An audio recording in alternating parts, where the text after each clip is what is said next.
ব্রেকফাস্টে বা রাত্রের ডিনারে রুটি বা পরোটা দিয়ে খাওয়ার মতন ঝাল ঝাল শুকনো শুকনো একটা সবজি বা তরকারির রেসিপি আজকে শেয়ার করব, যেটা একদম চটজলদি অল্প সময় তৈরিও করে নেওয়া যায়। আর তাছাড়া এটা কিন্তু রুটি পরোটার সাথে লাঞ্চ বক্স বা টিফিন বক্সেও প্যাক করে দেওয়া যায়। এই রেসিপিটা কিন্তু রুটি পরোটার সাথে খেতেই বেশি ভালো লাগে। আজকে বানাবো ভেন্ডি আলুর একটা একদম শুকনো সবজি বা তরকারি রেসিপি।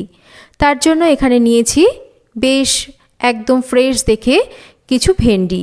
আমি এখানে 250 গ্রাম ভেন্ডি নিয়েছি, আর 250 গ্রাম ভেন্ডির জন্য নিয়েছি এখানে একটা আলু। আমি কিন্তু ভেন্ডিগুলোকে খুব ভালো করে ধুয়ে এখানে জলটাকে ঝরিয়ে নিয়েছি। এবার আমি আমার পছন্দ মতন ভেন্ডি আর আলুটাকে কেটে নেব। রান্নাটা করার জন্য এখানে দিয়ে দিচ্ছি তেল। তেলটা গরম হলে প্রথমে আমি কেটে নেওয়া আলুগুলোকে সামান্য পরিমাণ লবণ দিয়ে ভেজে নেব। আলুগুলোকে আমি বেশ একটু লম্বা লম্বা করে কেটেছি, আলু ভাজার মতনই লম্বা টুকরো করে কেটে নিয়েছি। আর একটু লবণ দিয়ে আলুগুলোকে ভেজে নিচ্ছি, তাতে করে আলুর মধ্যে লবণটাও ঢুকবে। আর তাছাড়া আলুগুলোকে বেশ একটু ভালো করে ভেজে নিলে, যেহেতু আজকের এই তরকারি বা সবজিটা একেবারেই জল ছাড়া রান্না হবে, সমস্ত সবজি কিন্তু পারফেক্টলি সেদ্ধও হবে। আলুগুলো বেশ ভালো করে ভেজে নিয়ে তুলে নিয়েছি। একটু গোটা জিরে আর একটা শুকনো লঙ্কা তেলের ওপর ফোড়নে দিচ্ছি। জিরে আর শুকনো লঙ্কাটাকে বেশ একটু ভাজা ভাজা করে নেব। এবার দিয়ে দেব এখানে 2 পেঁয়াজ কুচি। এই রান্নাতে পেঁয়াজের পরিমাণটা একটু বেশি দেবেন, তাহলে খেতে ভালো লাগবে। পেঁয়াজটাকেও একটু বেশ ভাজা ভাজা করে নিচ্ছি। পেঁয়াজটা বেশ একটু হালকা নরম ভাব হয়ে এসেছে। ঠিক এই রকম অবস্থায় আমি এর মধ্যে দিয়ে দেব কেটে নেওয়া ভেন্ডিগুলো। ভেন্ডিগুলোকে আমি ঠিক এই রকম করে কেটেছি, মানে 1 কর মতন লম্বা টুকরো করে কেটে নিয়েছি। এবার পেঁয়াজের সাথে ভেন্ডিগুলোকেও একটু প্রথমে মিনিট 2 মিডিয়াম ফ্লেমে রেখে ভেজে নেব। তবে মাথায় রাখবেন পেঁয়াজ যাতে পুড়ে না যায়। ভেন্ডি আর পেঁয়াজ মিনিট 2 কিন্তু বেশ একটু মিডিয়াম ফ্লেমে রেখে ভেজে নিয়েছি। এবার এর মধ্যে দিয়ে দেব আমি লবণ। প্রথমে লবণ দিইনি, প্রথমে লবণ দিলে ভেন্ডি থেকে জলটা বেরিয়ে যেত, ভেন্ডি কিন্তু ভাজা যায় না, তাই লবণটাকে কিন্তু একটু পরে দিতে হবে। এবার লবণ দিয়ে ভালো করে একটু মিক্স করে নিয়ে একটু ঢাকা দিয়ে রান্না করছি।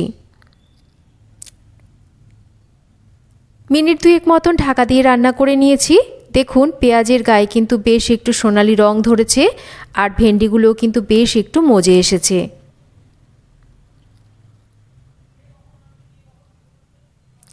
এবার আমি এর মধ্যে দিয়ে দেব একটা বেশ একটু বড় টুকরো করে কেটে নেওয়া টমেটো, পরিমাণ মতন দেব হলুদ, আর ঝালের জন্য একটু লঙ্কার গুঁড়ো দেব। ভেজে নেওয়া আলুগুলোকেও দিয়ে দেব। এবার সমস্ত কিছুকে একটু ভালো করে মিক্স করে নেব। সবজিটা কিন্তু একদম শুকনো হবে, আর এটা কিন্তু জল ছাড়াই হবে, তাই একটু সময় নিয়ে কিন্তু রান্নাটাকে করতে হবে। বেশি তাড়াহুড়ো করলেই সবজিগুলো ভালো করে সুসেদ্ধও হবে না, আর তাছাড়া কিন্তু খেতেও ভালো হবে না। একটু মিক্স করে নেওয়ার পর আমি হাতে করে সামান্য পরিমাণ একটু জলের ছেটা নিয়ে এইভাবে একটু জলের ছেটা দিয়ে দিচ্ছি।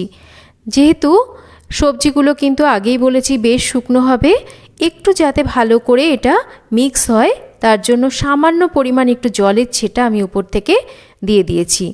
ভালো করে একটু মিশিয়ে নিয়ে একটু ঢাকা দিয়ে একটু লো ফ্লেমে রান্না করছি। লো ফ্লেমে ঢাকা দিয়ে একটু রান্না করে নেওয়ার পর ঢাকাটা সরিয়ে নিয়েছি। দেখুন সবজি থেকে কিন্তু তেলটা ছেড়ে এসেছে, আর একটু চেক করে নিচ্ছি আলু ভেন্ডি এগুলো কিন্তু সমস্তই সুন্দরভাবে সেদ্ধ হয়ে গেছে, বেশ ভাজা ভাজাও হয়ে গেছে। এবার আর ঢাকা দেওয়ার দরকার নেই।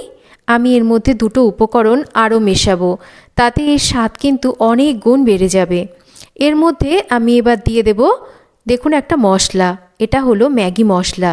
এই ম্যাগি মশলা এই ঢ্যাঁড়স আলুর তরকারিতে দিলে দারুণ সুন্দর একটা ফ্লেভারের সাথে সাথে টেস্টও কিন্তু হয় একদম অন্যরকম। একটু স্বাদটাকে ব্যালেন্স করার জন্য সামান্য পরিমাণ একটু মিষ্টি দিয়ে ভালো করে সমস্ত কিছুকে এইভাবে মিশিয়ে আরও একটু রান্না করে নিচ্ছি। এই মশলাটা দেওয়ার সাথে সাথে দেখবেন এই সবজির টেস্টের সাথে সাথে একদম অন্য রকম একটা কিন্তু ফ্লেভার বের হবে। একটু রান্না করে নিয়ে এটাকে নামিয়ে নিচ্ছি। গরম গরম রুটি পরোটার সাথে এইভাবে একবার ঢ্যাঁড়স আলুর তরকারি বা সবজি বানিয়ে দেখুন, খেতে অসম্ভব ভালো হয়। আর বানাতেও কিন্তু খুব একটা যে বেশি সময় লাগে সেটা কিন্তু নয়, খুব চটজলদি তৈরি করে নেওয়া যায়। আশা করছি রেসিপিটা আপনাদের ভালো লাগবে। ভালো লাগলে অবশ্যই একটা লাইক করবেন, শেয়ার করবেন আর চ্যানেল সাবস্ক্রাইব করবেন। কেমন লাগলো